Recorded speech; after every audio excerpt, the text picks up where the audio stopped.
Today in class, we talked about what grouping does in Illustrator, and it's really beneficial because most of the time you're going to work with objects that have multiple pieces.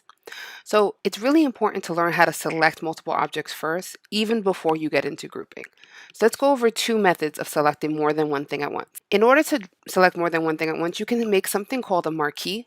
To make a marquee, you make sure you're on your selection tool and you simply click and drag and make this box. Now, it might be a little difficult to see, but there's these little dots to let you know that you've made a marquee. You basically make a box over everything you want to select. When you release your mouse, you know you have it all selected because it has something called a bounding box. A bounding box just shows you the edges of something. So you can see that it's selected all the stars. Now, as long as I select in an object, not on the clear part, but like an actual object, I can move everything together as one piece, and it's a lot easier and quicker. Another method of selecting more than one thing at once is selecting something. Holding down Shift on your keyboard and then selecting something else. Do not release Shift until you're happy with all your selections. Let's say I select too many things. With Shift still selected, I can click again on the object and it will deselect it for me. So it acts as both an add and a subtract if I still hold down Shift. And now if I also click on my objects, release Shift, I can move multiple objects at the same time. Now that we know how to select multiple things at once, we're going to start grouping things.